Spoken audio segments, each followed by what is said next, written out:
What if everything you thought you knew about being you, your identity, your place in the world, was, well, partly a story written by someone else?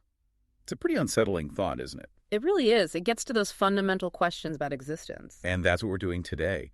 We're digging into those kinds of deep, maybe uncomfortable, but ultimately really illuminating questions. Now, you're about to experience something a bit different, a unique two-voice AI conversation. It's powered by Google's NotebookLM, and the idea is to get a deeper, more dynamic analysis of complex books. Exactly. The tech lets us explore these profound ideas with hopefully more clarity and engagement. We want to make the core concepts really accessible, bring them to life so they resonate.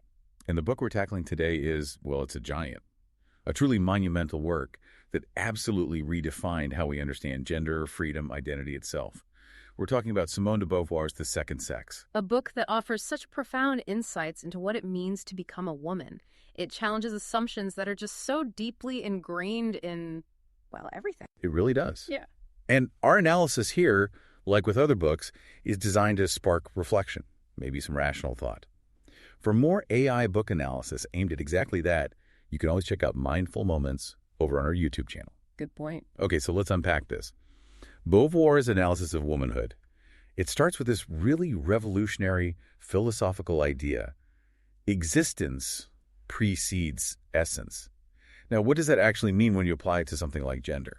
Right. So existence precedes essence is it's a cornerstone of existentialism. Basically, it means humans aren't born with some fixed, predetermined nature or purpose. We just exist first. We just show up. Pretty much.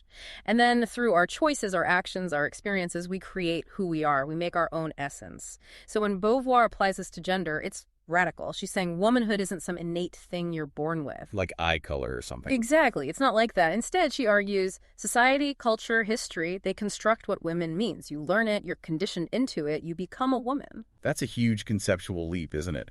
From being something fixed to actively becoming. But then, building on that, she introduces this absolutely central concept, woman as the other. What is the other? Why is that so critical for her argument? Okay, so she's drawing on philosophy here, especially Hegel. The idea is that consciousness, the self, needs an other to define itself against. It's like you know who you are partly by knowing who you're not. A contrast. A contrast, yeah.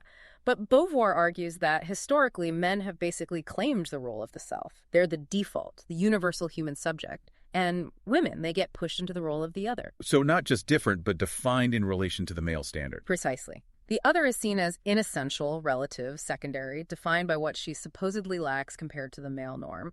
It creates this fundamental, power imbalance. Yeah. And asymmetry. That asymmetry feels key. Men define themselves just as human beings. Their gender is almost incidental to their humanity in that view. But women, Beauvoir says, are always seen first as women, defined by their difference from men. Defined by negation, almost. And she asks, okay, why does this happen? Why does this inequality persist? She then spends a lot of time systematically taking apart other explanations. Like what? What does she look at? Well, she looks at biological determinism, the idea that physical differences dictate social roles. She argues that just doesn't hold up logically. Physical difference doesn't necessitate social hierarchy. Makes sense. Then she critiques psychoanalysis, especially Freud. She points out the inherent masculine bias in a lot of his theories, how they often explain female psychology based on male norms or perceived deficiencies. Like penis envy. Exactly. And she looks at historical materialism, the economic arguments. While she sees economic factors as important, she argues they don't fully explain why this specific form of oppression, this othering, has persisted across different economic systems. She finds all these frameworks lacking because they miss the social and psychological construction piece. And Volume really digs into the history, doesn't it? How women were excluded from, from making history, in a way. Yeah, from productive labor, from public life, from the big philosophical and political struggles for recognition. She argues this exclusion is what led to them being cemented as this absolute other across so many different societies. And the myths, too. The goddess or the demon. Right. Powerful images, sure, but always defined in relation to man, rarely just human. So if womanhood is constructed, not innate, how does that actually play out in someone's life? Beauvoir gets really specific about women's experiences. She does. It's incredibly detailed. She traces how girls are socialized differently right from childhood. The toys they're given, the expectations, learning passivity, dependence, learning that their horizons are maybe narrower. Like being told to be nice while boys are encouraged to be adventurous. Exactly, those kinds of subtle and not so subtle messages. Then she examines different life roles: wife, mother, even roles outside the mainstream like prostitute or lesbian, and later life old age. She shows how each role within the existing structure tends to constrain women's freedom and reinforce that other status. Each role comes with its own set of invisible fences almost. That's a good way to put it. Specific limitations and expectations. And this leads to another really powerful pair of concepts she uses: Maybe. transcendence and immanence. These seem crucial for understanding the impact of this social construction. Absolutely crucial. Transcendence for Beauvoir is this fundamental human drive. It's about reaching beyond your immediate situation, creating, making choices, projecting yourself into the future, shaping meaning through action, making your mark. Like building something, writing something, leading something. Yes, things that last, that change the world in some way. Immanence, on the other hand, is, well, it's getting stuck. It's being confined to the repetitive, the biological, the everyday maintenance tasks that don't really build towards something new or lasting. Like housework, maybe. Yeah. Necessary, but endless. Exactly. Historically, she argues, men have had more access to avenues for transcendence through work, politics, art. Women, often confined to the domestic sphere, reproduction, childcare, housework. These endless cyclical tasks were trapped in immanence. Their work produces no lasting monuments, it just maintains the status quo. That explanation really highlights the invisible nature of so much traditional women's work. But here's a tricky part. If women are oppressed like this, why isn't there constant unified resistance? Beauvoir introduces this concept of bad faith. What's that about? Yeah, this is a tough one. Drawing from Sartre again, bad faith is basically about avoiding the anxiety and responsibility that comes with true freedom. Freedom is scary, right? It means you're responsible for defining yourself. There's no blueprint. No blueprint. So Beauvoir argues some women choose the apparent security of traditional roles. They let society, let men define their identity for them rather than facing the scary freedom of defining it themselves. It's a way she tries to explain why, historically, women haven't always organized massive unified resistance movements like some other oppressed groups. It's a form of complicity, almost. That's a challenging idea. Yeah. But she doesn't just leave it at individual choice, does she? She talks about situated freedom. That's the essential balance. Yes, freedom is central, but it's always situated, meaning it exists within a specific context, a specific set of circumstances. Women's freedom isn't just about individual psychology or choice. It's constrained by real-world stuff. Exactly. Concrete material conditions. Economic dependence is a huge one.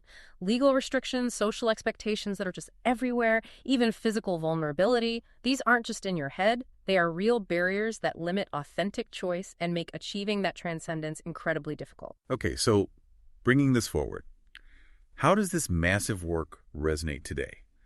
Beauvoir's famous line, "One is not born, but rather becomes a woman." That feels incredibly relevant now with all the conversations around gender identity. It was unbelievably prescient. That single sentence basically anticipated the whole contemporary understanding of gender as socially constructed, distinct from biological sex. It laid the groundwork for decades of feminist theory that separates sex, the biology, from gender, the social roles, expectations, identity. It fundamentally shifted the conversation. And you mentioned earlier she saw differences among women.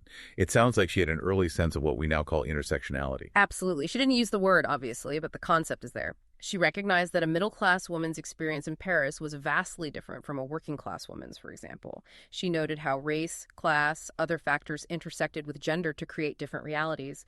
She even pointed out that some privileged women might resist feminism because they benefited from the existing system in certain ways. That nuance was quite remarkable for the time. And another point that feels very modern, her insistence on economic independence. Yes, she hammers this point home. Why? Because without your own money, your own resources, legal and political rights can feel, well, abstract. Like having the right to leave a bad situation, but no means to actually do it. Precisely. If you're economically dependent, your choices are severely limited no matter what the law says. This insight was way ahead of its time and directly connects to later feminist pushes for equal pay, workplace equality, economic empowerment. It's fundamental. What I also find fascinating is her own personal journey with these ideas. She wasn't always this radical critic, was she? No, and that makes her argument even more compelling, I think. She talks quite openly about how initially she kind of accepted the status quo, believed her own success as an intellectual meant gender wasn't really a barrier if you just worked hard enough. The sort of pull yourself up by your bootstraps mentality applied to gender. Yeah, sort of, yeah. It was only through the intense process of researching and writing The Second Sex, immersing herself in the history and experiences of other women, that she realized how much her own relatively privileged position had shielded her. She saw the systemic nature of it all through that work. It adds this really human, relatable layer. It really does. And her work, it just cuts across so many disciplines: philosophy, sociology, history, literature. She was overshadowed by Sartre for a while, but she's now seen as a major philosopher herself. Definitely. She wasn't just applying Sartre, she was creating something new. Feminist existentialism. She laid down concepts that feminists are still building on today. The scholarly recognition she gets now, being taught in philosophy departments, having prizes named after her, it reflects her huge contribution.